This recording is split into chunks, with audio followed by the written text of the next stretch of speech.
Good afternoon, everyone. This is Nirav Shah from the Maine CDC. I'm joined this afternoon by Governor Janet Mills and Commissioner Jeanne Lambrew. Governor Mills, thank you for joining us this afternoon. I would like to turn the program over to you to kick us off today. Thank you very much, Dr. Shah. Sorry, I was having trouble getting connected. Doing this on my own, you know. I'm grateful to be here, and I'm speaking to you from the Blaine House office, where I do a lot of work anyway. But as Dr. Shah and I and many others have said before, this virus is everywhere. No one is immune. No one is immune from exposure to someone with the virus, or from the infection itself, or from the impacts on our work and on our daily lives. So I'm no exception. Here I am in quarantine, as you may have heard. I was informed yesterday that a member of my security detail was considered to be a probable case of COVID-19. And that individual has now received a positive test.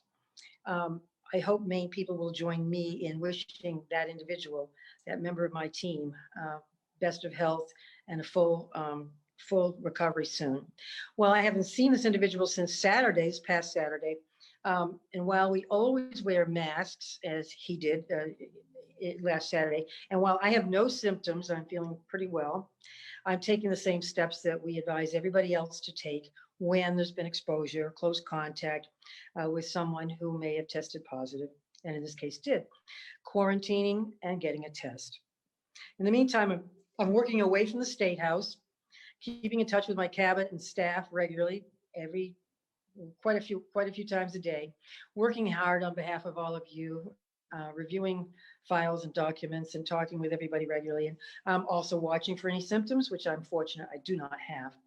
So I wanted to reassure people that my efforts to protect the health and well-being of Maine people continue uninterrupted. Earlier today, for instance, Dr. Shah and I and Commissioner Lambrew held a virtual meeting to continue planning for the distribution of the vaccines that the federal government says will be available shortly within the next few weeks.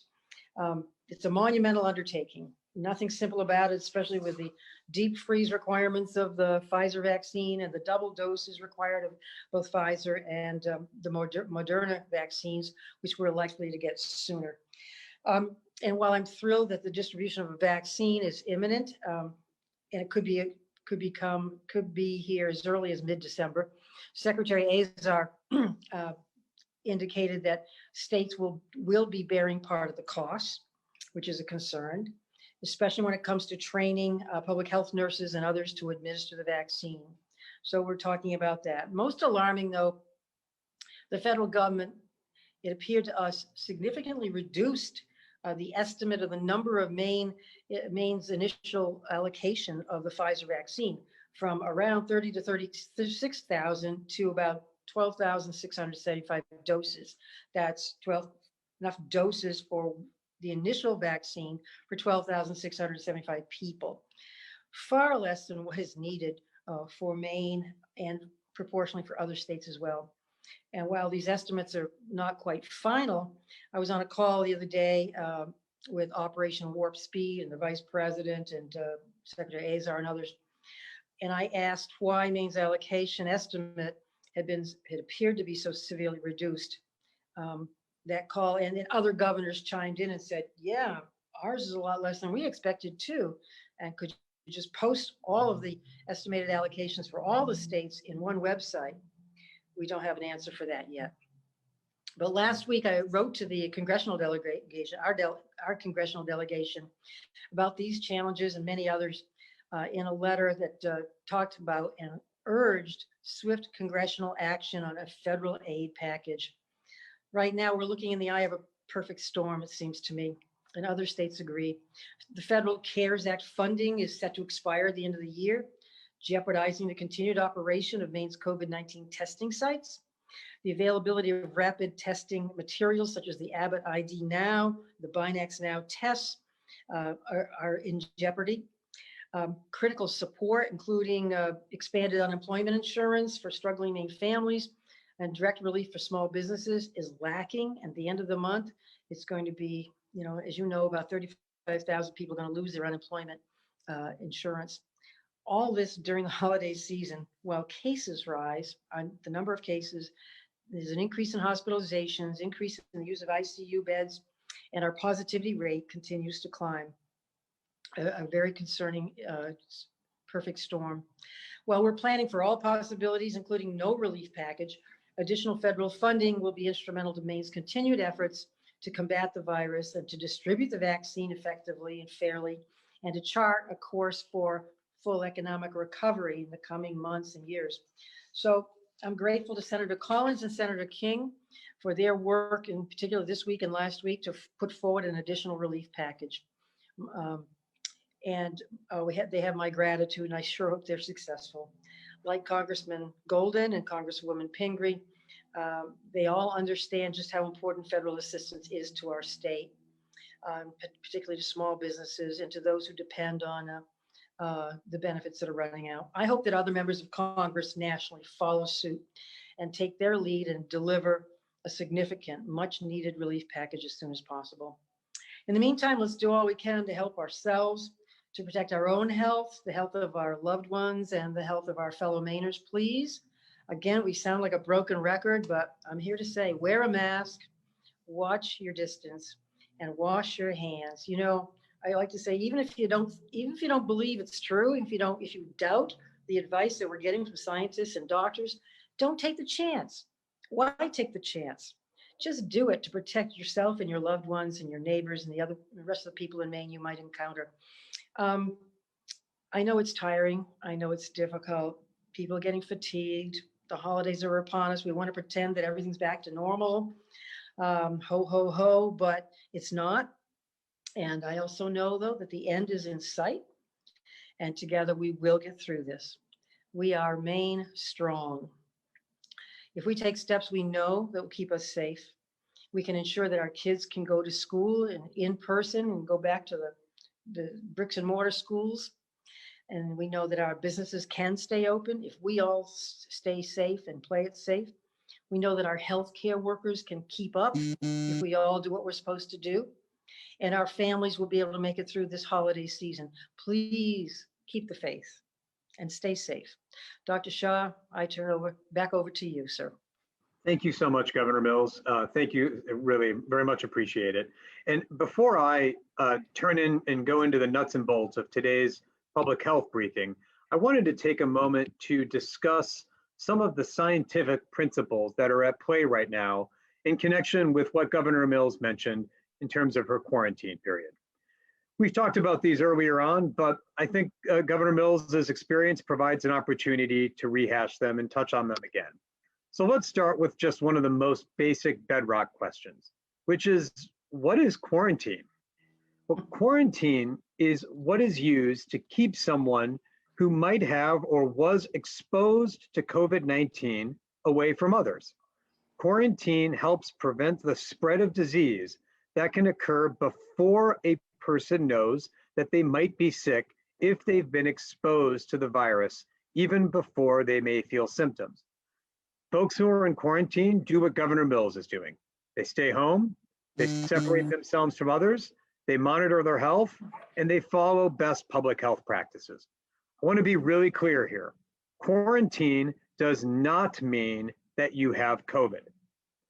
How does quarantine differ from another term that we talk a lot about, which is isolation? Well, isolation also involves separating individuals from folks who are healthy. But the key difference is that isolation is the term that we use to separate individuals who are ill, who have a contagious disease, to keep them away from others who don't. The concept, of course, is similar, both of which are designed to break the chain of transmission. The quarantine means you do not have the disease. It just means you could have or were exposed to somebody. Isolation, by contrast, is what happens when you have the disease. Governor Mills right now is in quarantine. It does not mean she's got the disease. So who goes into quarantine? Well, the folks who go into quarantine, among others, are those who have had a close contact of somebody who is confirmed to have COVID-19, which raises another question. What are close contacts? The current definition of a close contact from the US CDC and Maine CDC is someone with whom you may have spent at least 15 or more cumulative minutes within 6 feet of distance of a confirmed case. Again, it's 15 or more cumulative minutes over a 24-hour period being within 6 feet of space. That raises a companion question. Who does not need to go into quarantine? And the answer there is that someone who has not been in direct, close contact with a confirmed case of COVID-19 does not have to go into quarantine. To put a finer point on that, if you are someone who is a contact of a case, you do not need to be in quarantine. I'll say that again. Someone who is a contact of a case is not someone who is recommended to be in quarantine. And finally, why do we do any of this in the first place? Why do we quarantine people at all?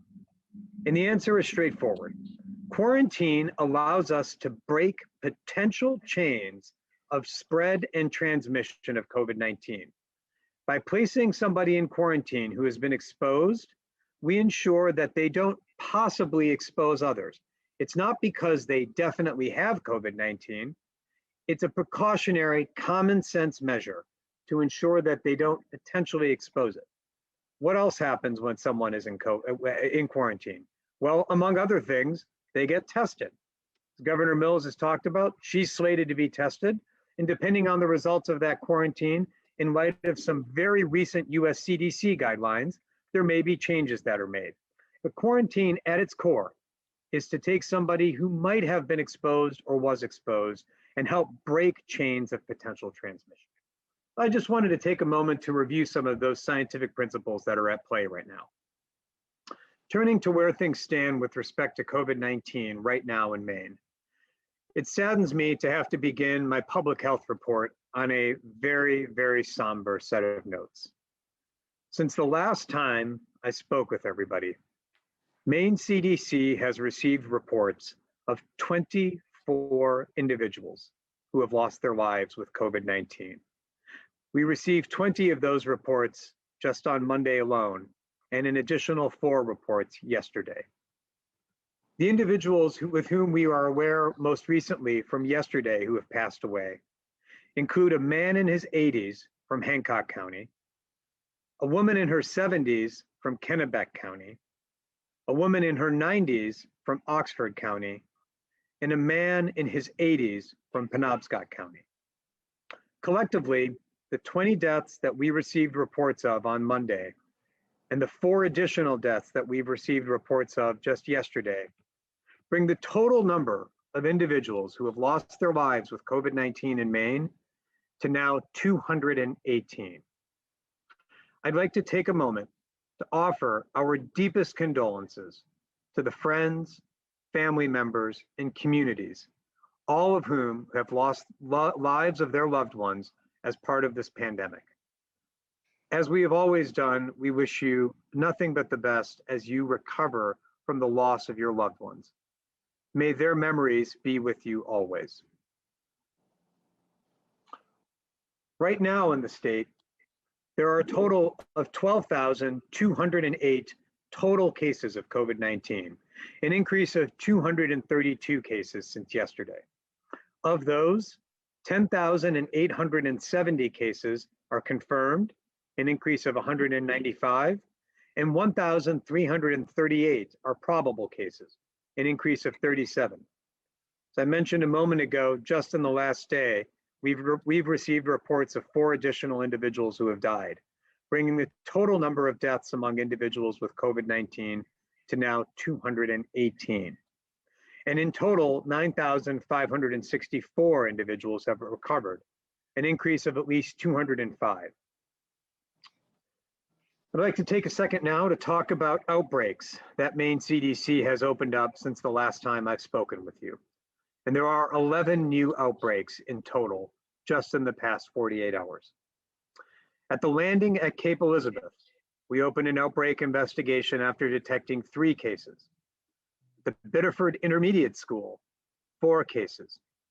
At County Village, an assisted living facility, we've opened an investigation after initially detecting 19 cases. At the Blueprints Learning Center, 6 cases. At Sanford High School, 8 cases. Those are just the investigations that we have opened in the last 18 hours. Going back the clock a little bit to the investigations that we opened between just now and since the last time I spoke with you on Monday, there's one at Community Living Association, where we are aware of 8 cases. At Half Pint Daycare, 4 cases.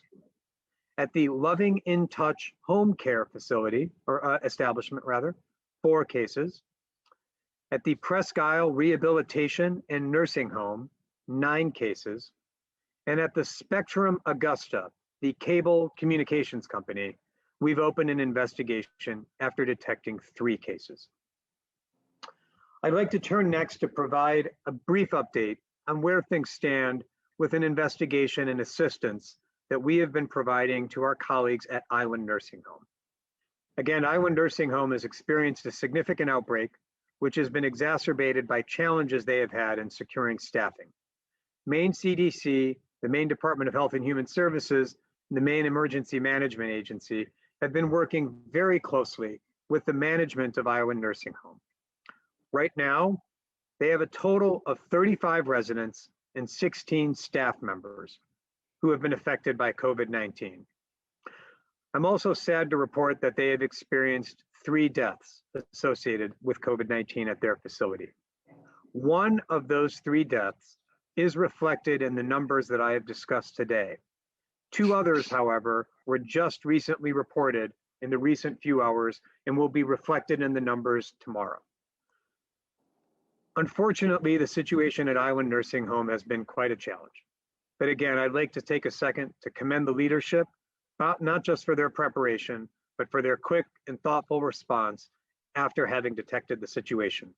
We at the Maine CDC, DHHS, and Maine Emergency Management Association are working with that facility to provide infection control assistance, as well as, for example, today, supporting them in another round of universal testing across the facility. We are also working to help them secure additional staff in order to keep residents safe. In terms of hospitalizations, right now across the state of Maine, 138 individuals are hospitalized. 46 of those individuals are in an intensive care unit bed. 92 are in non-intensive care unit beds. And sadly, 19 people are on ventilators right now across the state. Just in the past 6 months alone, 206 people across the state of Maine have been hospitalized with COVID-19 or for COVID-19. And finally, in terms of where things stand with respect to testing, our 7-day weighted PCR positivity test rate right now stands at 4.36%. And our testing volume for PCR tests done stands at 544 tests for PCR for every 100,000 people in Maine. So with that, I'd like to turn things over to our colleagues in the media. Governor Mills, Commissioner Lambrew, and I are happy to take any questions. The first question for the afternoon goes to Emily Tadlock. Thanks so much, Dr. Shah. So my first question is a 2-parter, and then I have one kind of after. Local media are reporting the death of a 39-year-old woman in Penobscot County who had COVID-19 and was considered recovered, but she never left the hospital. So my question is, why would her death not be considered COVID-19 related? Which of course leads to my second question, what's the CDC definition of officially recovered from COVID-19? The US CDC's definition of recovered from COVID-19, which is on their website, someone can be considered to be recovered in one of two different ways. The first is that they can recover based on what's called the symptom strategy. That is to say, they can have a certain number of days that have elapsed after their symptoms have resolved, which then puts them in the recovered category. Another way that they can be recovered is through a testing strategy. The US CDC does not recommend that because we're trying to preserve testing for folks who really need it for diagnostic purposes. But Maine CDC follows the definition of the US CDC. Someone can be deemed to be recovered and have had all of their symptoms resolved, and still need to be in the hospital for other health conditions that may be related to something else that may be going on, say with a chronic medical condition. We don't make the final determination of causes of death. That's ultimately up to the medical examiner. Our approach, as is the approach followed by the vast majority of states, is to keep track of individuals who have died with COVID-19. After someone has been deemed to meet all the criteria for recovery, they are no longer considered an active case, and that's how we make the determinations of death. Okay, my second question is about, we've heard reports of some coronavirus cases in Newport, and the town office there is now closed for health mandated reasons according to their Facebook page. And we've been getting a ton of viewers from the Newport area commenting in, questioning this. Is there any chance there's an outbreak, or is there some sort of situation like that happening there? Well, there is an outbreak going on in Newport. It's associated with the Newport Nokomis Regional High School. And in general, what we have seen with respect to school-based outbreaks is that they are a function of community spread. There may in fact be other outbreaks that are occurring. I'm not aware of any. I can't rule out that possibility, to be sure. I'm not aware of, for example, the situation that you noted at the town office. But in general, cases that occur in the community can precipitate outbreak situations anywhere else in the community, at the town office, at the school. This is just another reminder that COVID-19 exists in every single corner of the state of Maine. There is no longer a county or a township or a city or a municipality that has not, that where COVID is not a risk. And so is it possible that there are more cases in Newport? Absolutely. Is this a reminder for everybody in Maine and in Newport to take added precautions? 100%. Thank you. I'm going to turn things over to Dustin at New England Cable News. This question is either for the governor or somebody who's got the answer to it. Who's performing the PCR test that the governor is supposed to get? Is that someone from Maine CDC, or is it a pharmacy? Are you going to get a rapid test at all? Hi, maybe I can answer. I think I can answer. I think it's a PCR test. It'll be administered in accordance with my medical provider's recommendations, whatever that is, tomorrow. Besides that, I don't know any other details. It's not someone from Maine CDC. No, right. It's from your healthcare provider. Yep. And then is contact tracing going to be done on the security team member who tested positive? I think. Yes. So, Go ahead. Sure, Governor. Sorry, apologies, Governor. The answer, Dustin, is yes. And indeed, the security team, the EPU, has already initiated that process. And as of right now, no additional members of that team are in quarantine. And then lastly, is the timeline that we got that the governor is getting the PCR test tomorrow and quarantining until the 12th, has that changed at all since yesterday? And if the negative result comes back at some point before then, does the quarantine end? How does that all work? So, Dustin, I assume you are referencing a very, very recent set of changes that the US CDC has, a set of guidance that the US CDC has offered with respect to the duration of quarantine. Is that right? I'm referencing the press release we got from the governor's office. Oh, okay. Well, so there's a couple of moving pieces here, but in general, quarantine has traditionally been a 14-day period. The US CDC just in the last couple of hours, 12 hours maybe, has offered some new guidance about different approaches to quarantine in light of data that they've been collecting and analysis that they've been providing. So it really isn't something we can speculate on right now. It's something that our epidemiologists at the Maine CDC will make a determination on after reviewing both any test results, as we would with anybody, as well as the latest CDC guidance. And I'm following whatever advice my medical provider gives me. And Dustin, this is a minor thing, but I just wanted to be really clear. A PCR test is not a rapid test.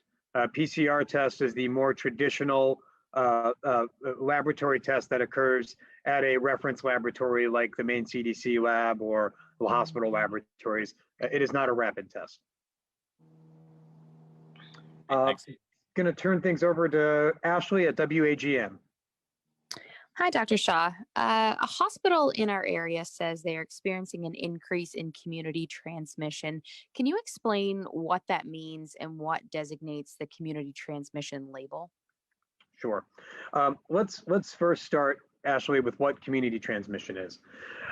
Earlier on, very, very early on in the pandemic, with a high degree of certainty, epidemiologists in Maine and across the country were able to determine where somebody may have been exposed to COVID-19. They were able to go upstream and say, we have an understanding of who you were in contact with who was positive.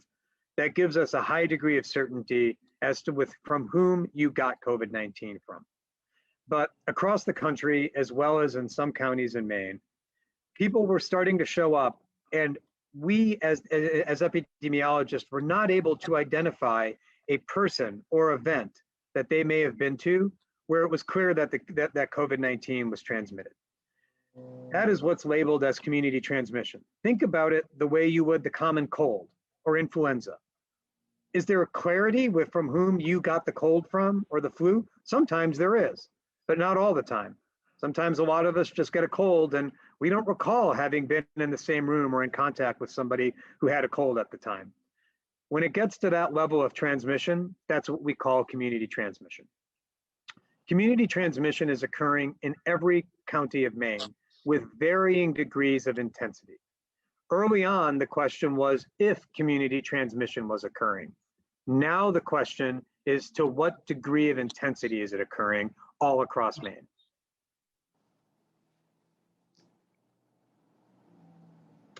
Going to turn things over to Allison at WMTW. Hi, Dr. Shah. Thanks so much for taking my question. So just one question today. We heard the lineup of who's expected to get the vaccine first, and I believe here in Maine, it's healthcare workers, that category. But within that first category of that group of people getting that vaccine first, how are we prioritizing who's actually getting the vaccine? Because I don't believe we would have enough for every single healthcare worker. So how do we decide which doctors or which nurses? Great. I'll start this, but please, Governor and Commissioner, weigh in as well. Allison, this was a topic that was discussed extensively yesterday at CDC's advisory committee meeting. And it's something that my counterparts and I have discussed as well. The general principle that the US CDC, as well as a separate panel convened by the National Academy of Sciences, both expert panels have recommended that finer distinction, that planning within that priority group, be made on the basis of risk of exposure. All healthcare workers are critical. All healthcare workers have a vital role to play. But different healthcare workers have different likelihoods and risks of exposure as part of their jobs. For example, individuals who work in the emergency department may have a higher risk of exposure. Individual healthcare workers who are around patients where procedures are being done that could generate the droplets and the aerosols that we know that transmit COVID-19 are at a higher risk of exposure. This might include, for example, healthcare workers who work in the ICU or on COVID positive units, which sadly are a commonplace thing in hospitals now. Those are the groups that the US CDC and the National Academy of Science recommend among healthcare workers be prioritized or start looking to be getting the vaccine first. And again, I think that makes sense. I think it's a common sense thing. We want to keep those healthcare workers safe for their own personal safety, as well as safe so they can continue taking care of patients. Yeah, let me add that we're all talking about as well, how can we most effectively get each kind of vaccine out there to the highest risk population as soon as possible? There are differences between the Pfizer vaccine and the Moderna vaccine in its distribution, in its storage, and in the quantities and packets that'll be supplied. So we're looking at all those things too. See how we can get the biggest bang for our buck. Gonna turn things over now to Joe Lawler at the Press Herald. Yes, hi. Just a quick clarifying question first. So if under previously, before the US CDC came out with their new latest recommendations on when you can leave quarantine, under previous rules, even if Governor Mills or somebody else gets a test and it comes back negative, you're still supposed to stay quarantined for the full 14 days. Was that right? You are correct, Joe. Okay. And so any changes to that would just be based upon whether the Maine CDC, Governor Mills healthcare provider, et cetera, it wants to follow these brand new recommendations. That's also correct, Joe. The new Okay. recommendations are based on a wealth of scientific evidence, as well as the experience in some other countries, European countries, that have used a model that allows an individual who has tested negative to leave quarantine sooner. We are evaluating the CDC's data as well as their guidelines. Our medical epidemiologists are evaluating those. And if we end up changing our guidelines, we will let everybody know. Okay, thank you. And so my main questions are, so I heard it referenced earlier, I believe by Governor Mills, about how the initial vaccine distribution was less than what you were anticipating. Can you describe what you were originally anticipating and why you think it may be different? If you could just explain that a little bit more. And then I do have one follow-up. Thank you.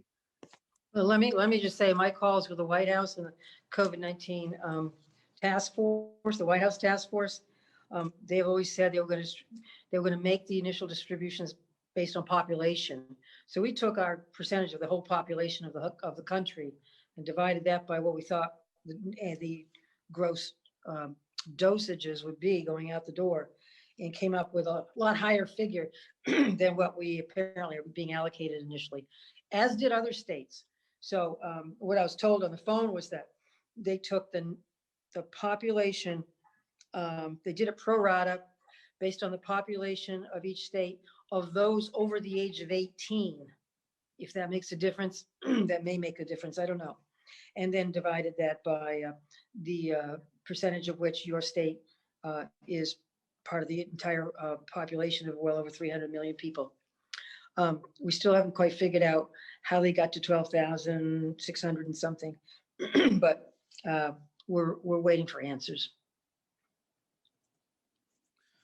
Okay, thanks. And my follow-up question is just, Governor Mills, if you could kind of describe what your reaction has been to being exposed, and has it been unsettling at all, and what your thoughts are about your own safety and that of somebody that you work closely with.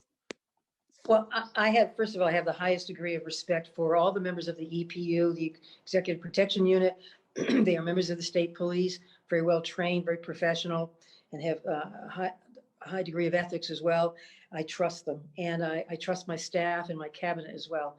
To be honest, there isn't that much change in my life because I've basically been in a bubble since early March, with very limited, in terms of what my normal schedule would be. I would be going out to events and giving speeches. I would be cutting ribbons and going to Grange halls and Legion halls and parades and all the things that we usually do. But my life, like the lives of everybody else in Maine, has changed substantially.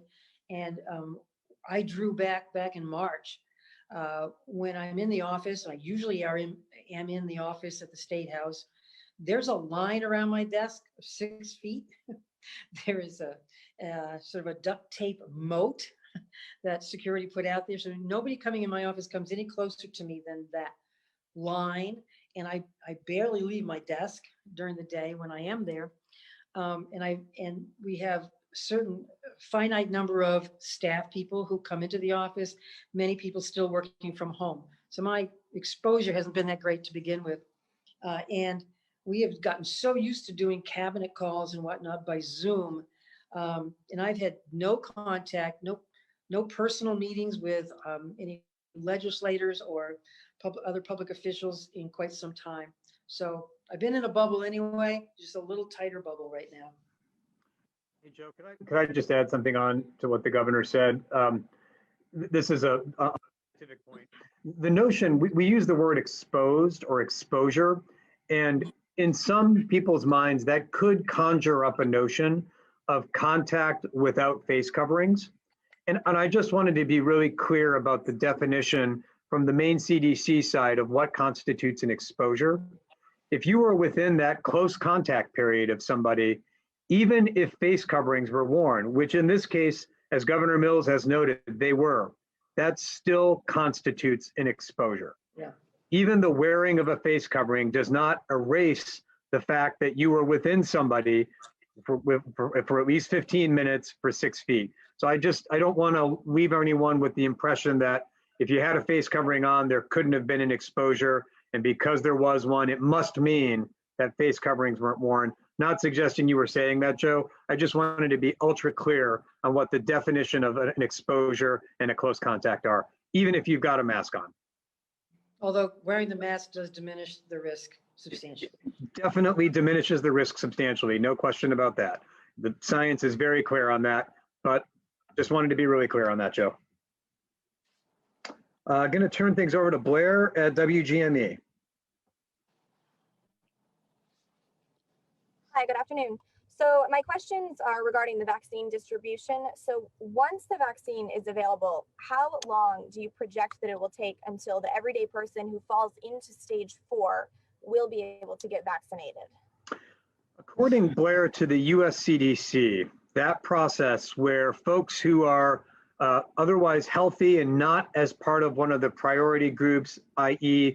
healthcare workers, individuals with serious medical conditions, individuals who work in congregate care settings, those are the priority groups. The US CDC and Dr. Fauci have both indicated that it may well be into the summer of 2021, late spring, early summer of 2021, before there is sufficient quantity of vaccine available for folks who are everyday Maine people, but to get the vaccine.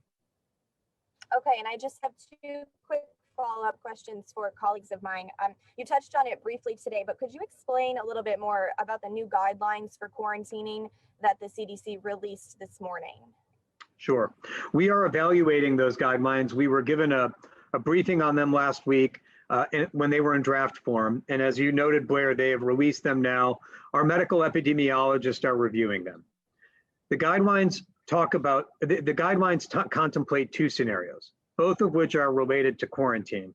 I mentioned this at the top, but for completeness, again, quarantine is the period of somebody who has been exposed or could have been exposed, where they are asked to remain away from others just to be safe.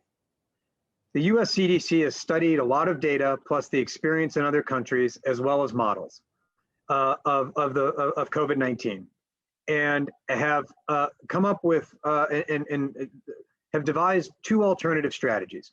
One strategy is one in which testing is available.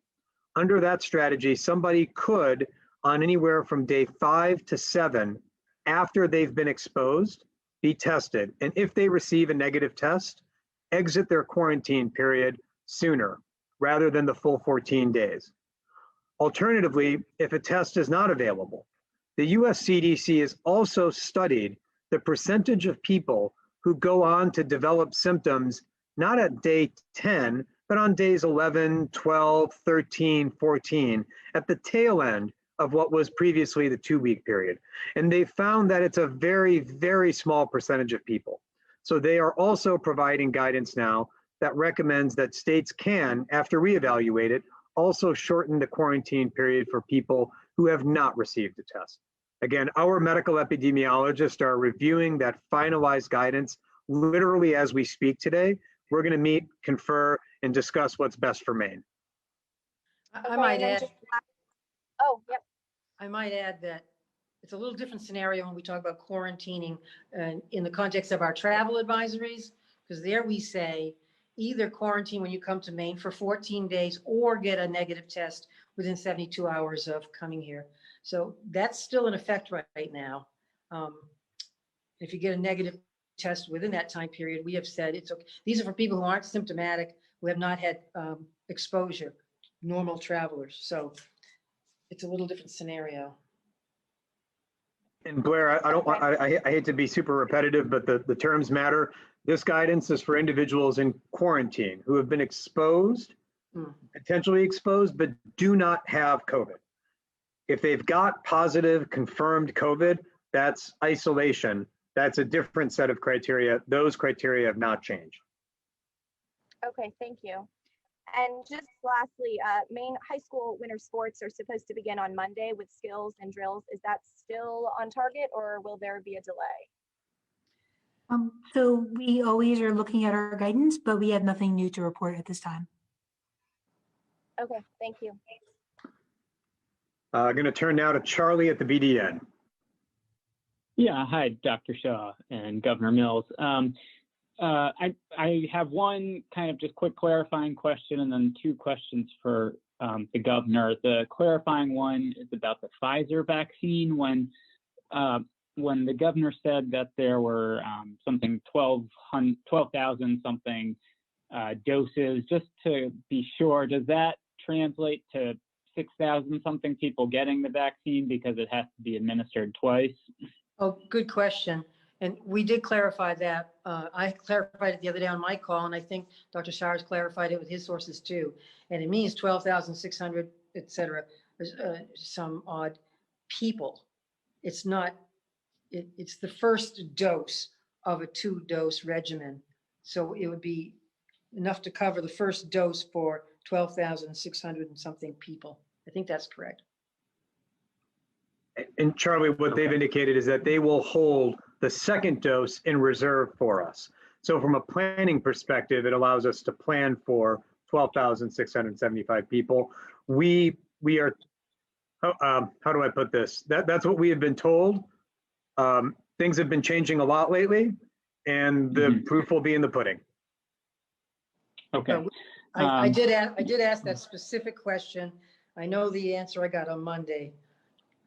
So that's all I know. Okay. And then, so for the governor, sort of two separate questions about your exposure to the person with COVID. I guess the first is, have you been near or somehow exposed to that same person in previous days? I know that you said the actual exposure was Saturday, but were there any other possible exposures before that? Not in recent days, no. They rotate in and out, you know. Uh-huh. And then it sounded like you were kind of addressing it earlier when you were talking about the spacing in your office. But my other question is then, have any other staffers or people, are any other staffers or people who have been around you quarantining or around that other person quarantining? And can you say how big that web is? Well, first of all, I have not tested positive. So people who have been, quote, around me would have no reason to quarantine. People who work with me in my office take precautions routinely. None of them has had symptoms or tested positive for COVID-19, and none of them has been, within 6 feet of me, and they all wear masks. So there's no need for any other people quarantining at this time. And I can't tell you about the individual who tested positive, what they're doing. But. Okay, thank you. Turn now to Amy Brown at WERU. Thank you, Dr. Shah. This first question, I think, is primarily for you. I think Governor Mills may want to weigh in, and it starts off political, which I know you don't like, but it gets more epidemiological as it goes on. The Maine GOP chair has issued a statement, came right on the heels of the statement from the governor's office yesterday, calling out the governor for the safety measures that she put in place in the state and saying that she has potentially risked spreading COVID-19 to the Maine legislature. And quote, "We call on Janet Mills to immediately provide additional information to the public so the public can understand who may be impacted and if proper protocols were taken," end quote. Given that the governor hasn't been tested yet and immediately put out a public statement saying that she was quarantining and going to be tested, is there anything else the public needs to know at this point that hasn't already been disclosed? Yeah, I saw that statement and I scratched my head about it because one of the very reasons that I made a statement last night was because I was scheduled to swear in the entire legislature this morning, not close up, mind you, but in the big auditorium of the Augusta Civic Center. And I had to tell them I regretfully could not do it. And the acting Chief Justice of the Maine Supreme Court did it instead. So I have had no contact with legislators, not even from 50 feet away. And I've had very few personal meetings, held very few personal meetings with anybody the last 9 months, frankly. So there's no reason to believe that I have put any legislators at risk.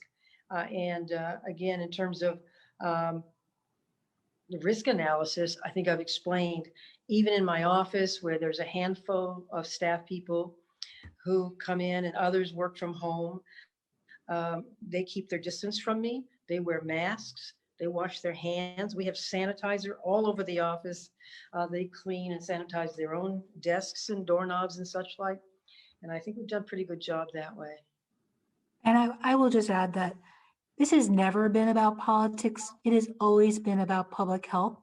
We appreciate that the governor has been transparent about her own exposure in her quarantine. Again, it's to, in part, remind people that it could affect us all.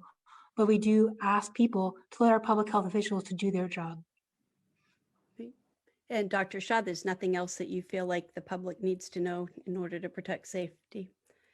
I think, as Commissioner Lambrew mentioned, but I'll say it again, this is a reminder that the virus is everywhere and that the precautions we talk about, they're not for other people, they're not for others, they're not for the people in another town, they're not for people in another county. They really are for each and every one of us. Okay, thank you. And my second question is, once a certain percentage of people get the first dose of the vaccine, will life be able to start getting back to normal, or does that have to wait until after the second dose? Does the first dose offer any protection? Back to normal for that individual, you mean? Or well, I'm thinking like in workplaces, working more closely together, or being able to go into stores without masks. Or... The answer, Amy, is that it is not known, although based on the early data, the maximum effectiveness of the vaccine kicks in after 2 doses. The FDA, as well as the scientists who study the trials in which the vaccines are done, are looking for signs that there was sufficient efficacy after 1 dose.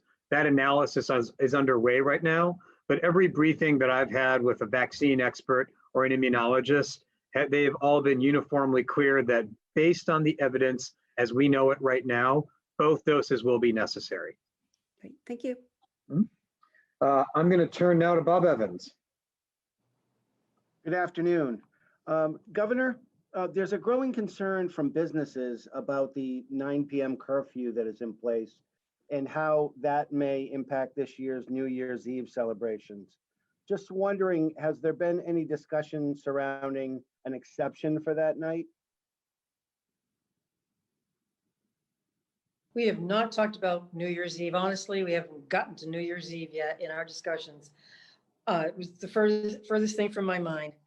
You know, unfortunately, it's a double-edged sword. A lot of people like to party on New Year's Eve, but this may not be the year to party, because there'll be an uninvited guest under the mistletoe, and maybe a deadly guest. And I'd hate to see parties turn into funerals and hospitalizations and people on vents, people in the ICU.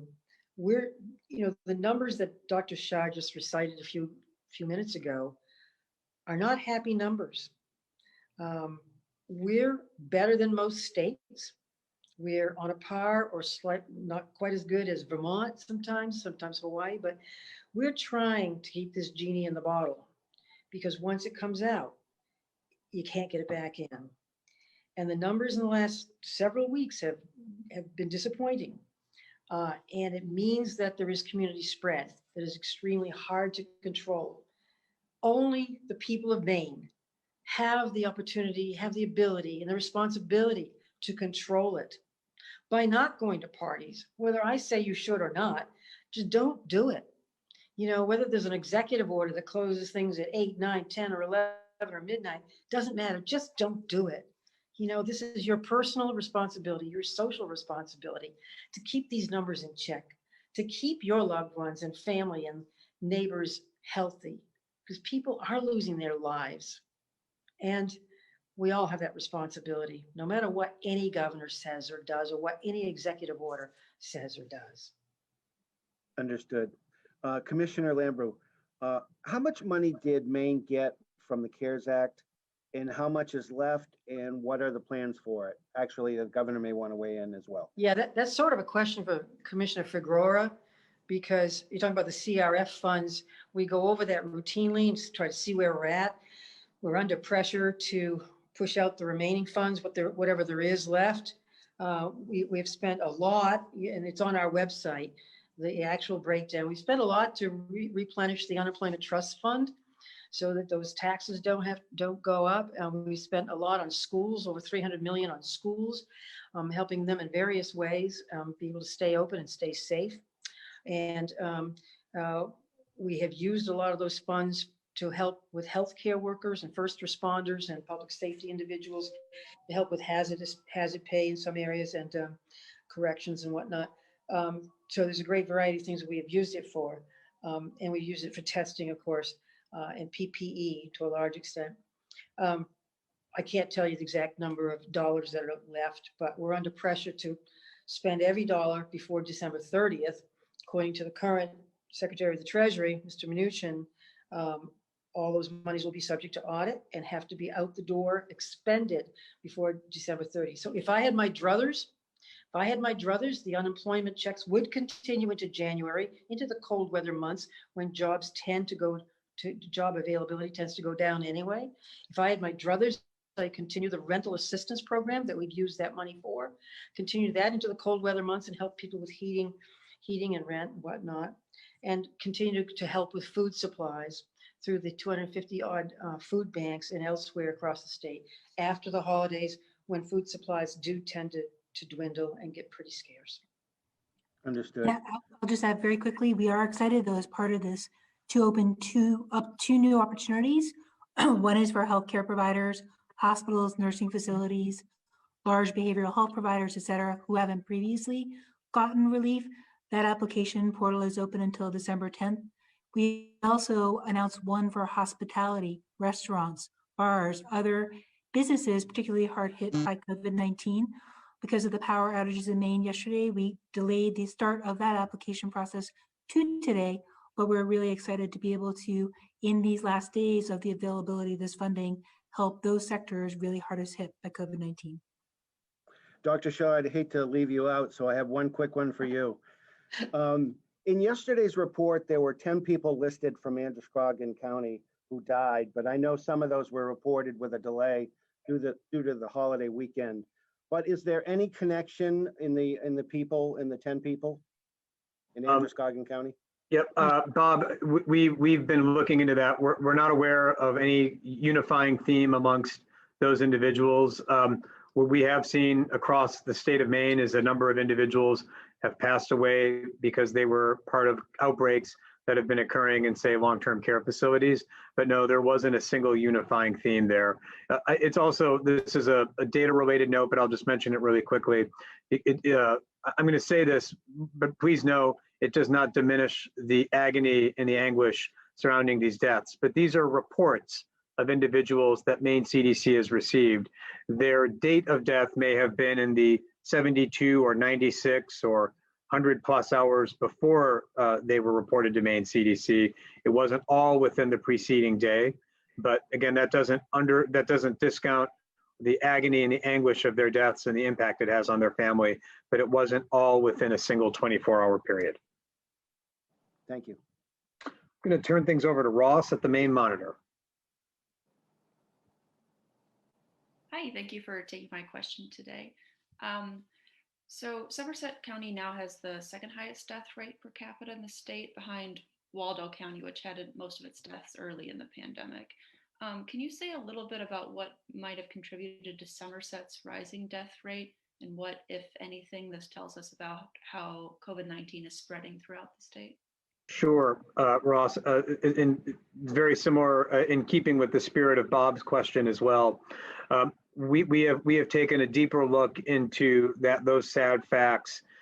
What we found in Somerset is many of the individuals who have died with COVID-19 have not been residents of nursing homes or other community living centers. In fact, many of them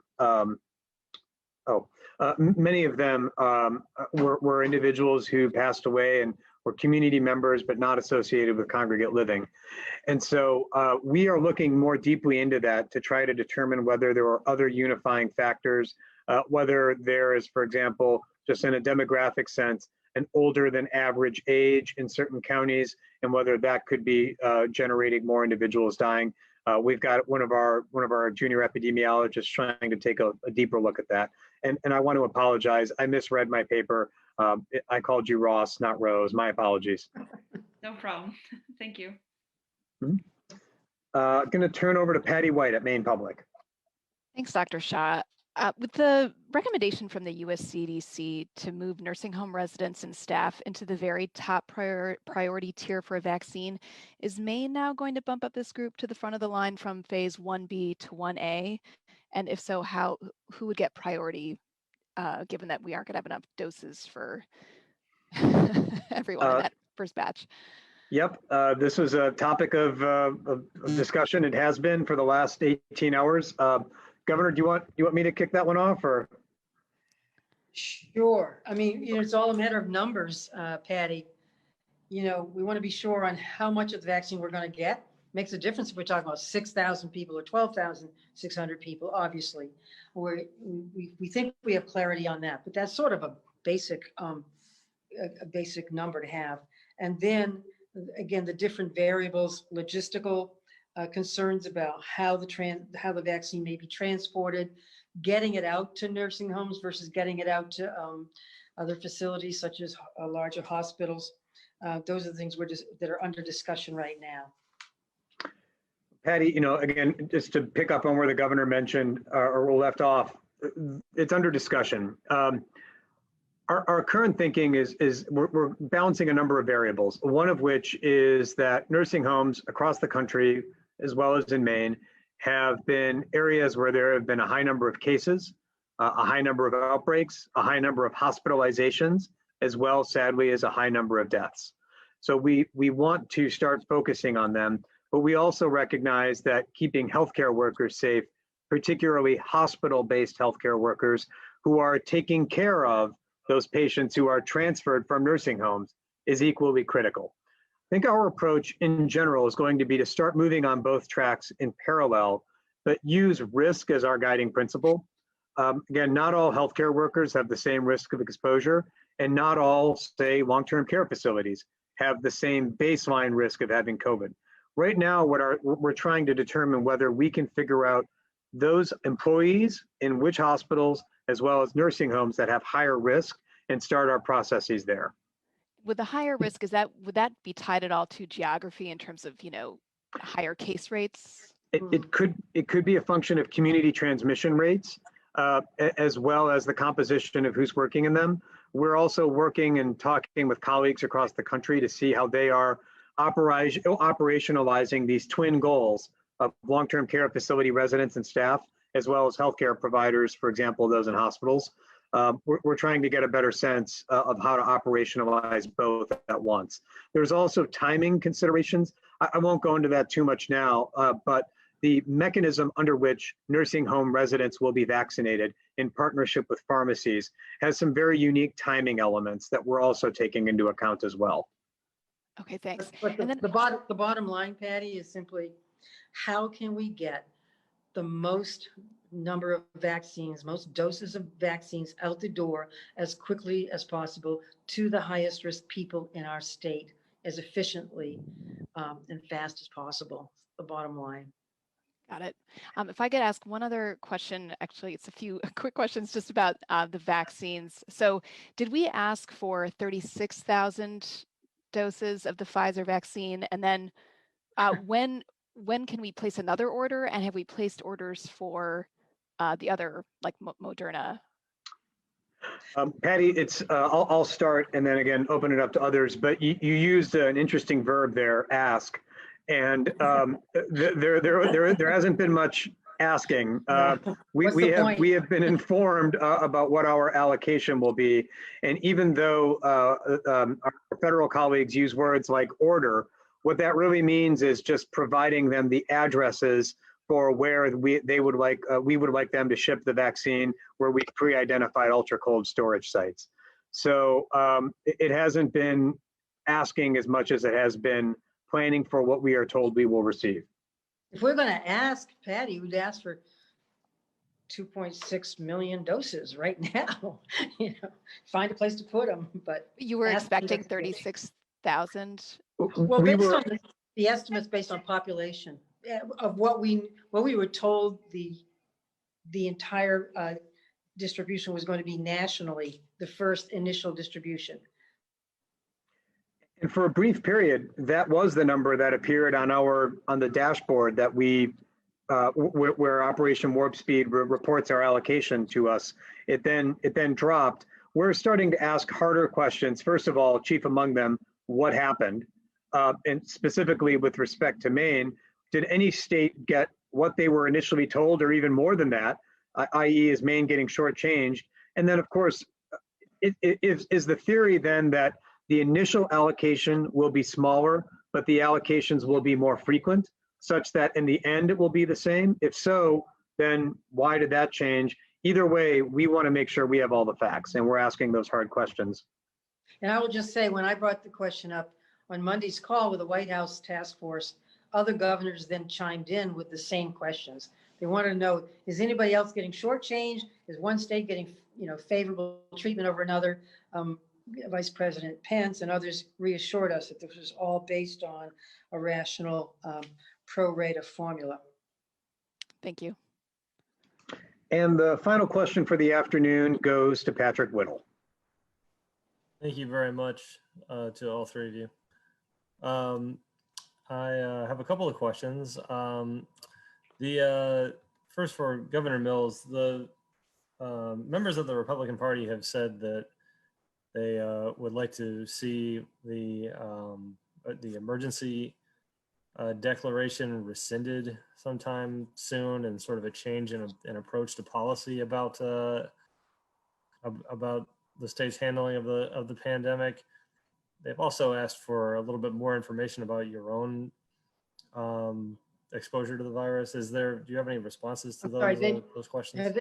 I don't think they've asked me for any such information. Have they asked you for information from me about my contact? Or I'm not sure what you're saying. The state party sent out a statement yesterday saying that they feel they need more information from you about your own. I don't want to call it a case because it's not a case yet. That's why I'm fumbling around the language here. But they said yesterday that the state is in need of a little bit more information from you about if any members of the legislature were exposed, or any members of your staff or anything like that. Okay, thanks for the clarification. And I think I've answered that. Clearly not. Nobody's been exposed to anything. And I had close contact. I have not tested positive, but I have not had any personal contact with legislators. I would have had distant contact with them had I gone to the Civic Center and sworn them in this morning. But since I'm in quarantine, I did not do that. And in terms of any other contact, there has been none. My staff, as I said, the small number of staff people who come to the State House office keep their distance. They wear masks. They wash their hands frequently and use hand sanitizer. So there's been no other quote unquote exposure. Patrick, and Governor, I know you said this, but Patrick, the governor is in quarantine. She is not a COVID-19 case. And so to talk about contacts of a contact, that's not an epidemiological phenomenon. And so we really got to move away. We got to stick with the science here. And, so it's all of that ground has been tread, Patrick, but you just wanted to put that on the record. And, we've tried from day one to make sure, and everybody understands, I think, this pandemic is not a political issue. It should not be politicized. We're focusing on the health and safety of all Maine people, whatever party, whatever profession, whatever region of the state they live in. That's our sole focus.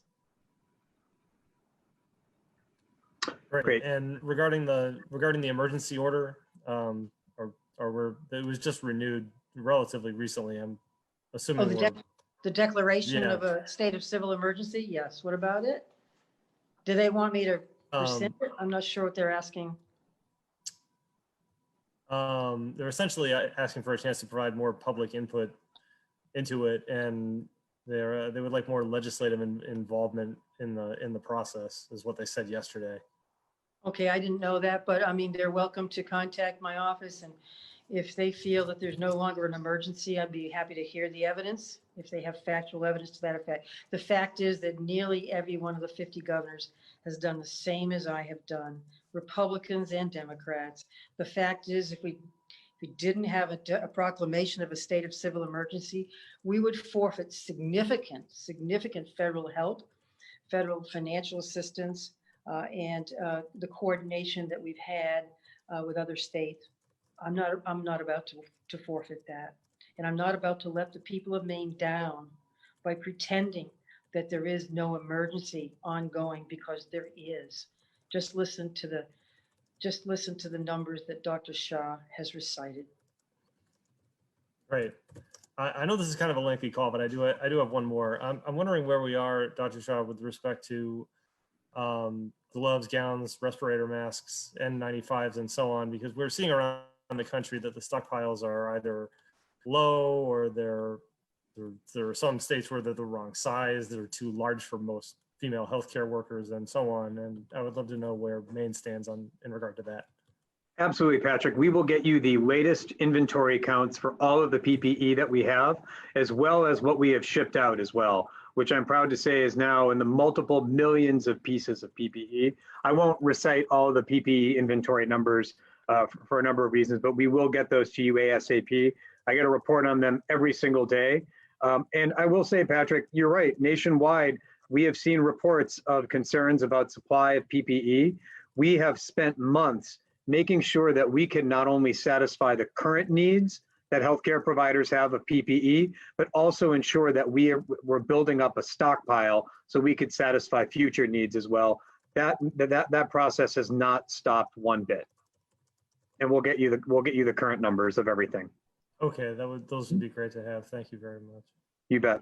Thanks, Patrick. Governor, Patrick's question rounded us out for the afternoon, so I'll turn it back over to you, Governor. Thank you. Thank you. It's been a long afternoon, and we're busy as always doing the regular work that we do. And I just want to stop for a moment and again express my condolences to the family, friends, and community members of those 24 additional people who've lost their lives, who've died with COVID-19 in recent days.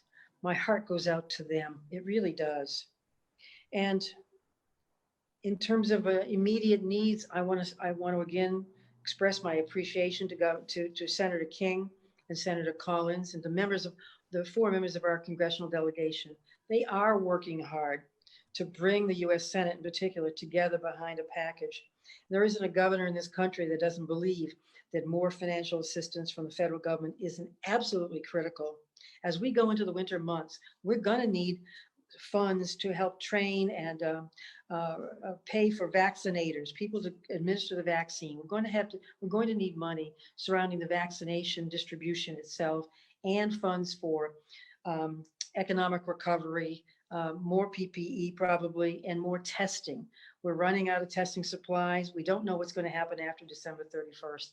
These are all vital issues, not to mention the schools and their needs, and the small businesses that are right on the cusp right now, even with the holiday season. So please, for the rest of it, do your part to keep those businesses open. Shop locally, shop small businesses, and shop by internet or mail or phone when you can, but shop locally. And please keep your distance, wear a mask, and wash your hands. Thank you so much. Thank you, Governor. Thank you all for spending time with us this afternoon. Have a good afternoon. We'll talk again soon.